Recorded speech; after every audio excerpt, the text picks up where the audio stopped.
Bonjour, salut à toi. J'espère que tu vas bien et que surtout tu as apprécié les deux précédentes vidéos où on a abordé des concepts qui sont nouveaux et peut-être pas familiers pour toi. Je t'invite à les revoir parce que c'est vraiment très important pour optimiser ta longévité ainsi que ta santé. Figure-toi qu'il y a 48 heures, j'ai passé pratiquement 2 heures au sauna. En fait, j'ai fait 15 minutes au hammam, puis 20 minutes au sauna, une plongée dans une piscine froide et j'ai fait ce cycle-là pendant 3 fois.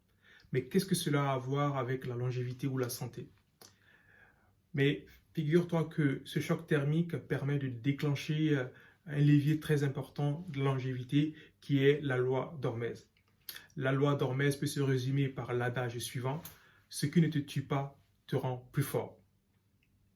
Ça fait Nietzschéen, je sais, mais c'est vraiment un concept hyper important.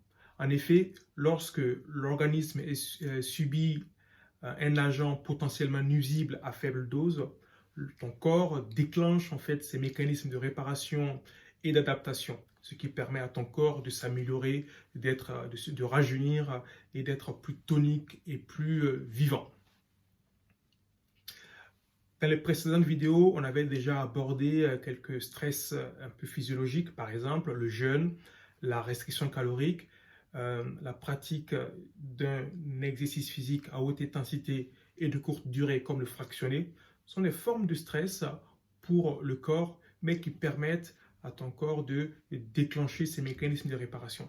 Bien entendu, il faut respecter une certaine ligne rouge. Il faut respecter les contre-indications médicales que vous pouvez avoir, mais si on arrive à déclencher cette loi d'Hormèse, bah, on est tout à fait à même d'améliorer notre santé et notre longévité. Concrètement, qu'est-ce que vous pouvez faire à part la restriction calorique, le jeûne intermittent et le fractionné, donc l'exercice physique à haute intensité? Vous pouvez vous exposer à un choc thermique, soit par le froid à travers la cryothérapie.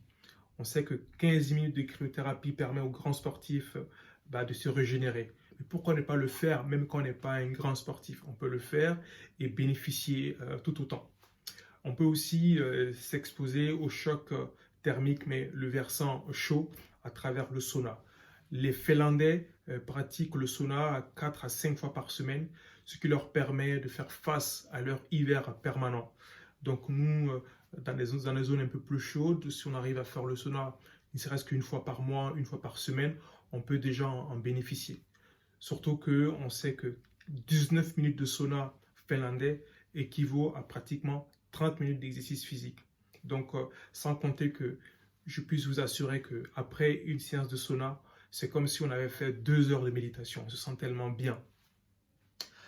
Donc, voilà un petit peu ce qui est la loi d'Hormèse.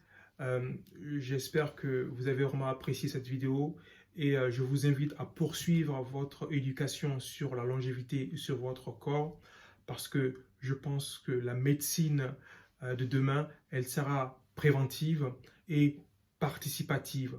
Pourquoi participative? C'est-à-dire que vous-même, vous allez être un acteur majeur, principal de votre santé. Bien entendu, en tant que médecin, si vous êtes malade, on va vous soigner, mais prenez vous-même votre santé à bras le corps et vous verrez que voilà, ça sera un plus pour votre longévité et votre santé. Je vous dis, prenez soin de vous et puis à très bientôt.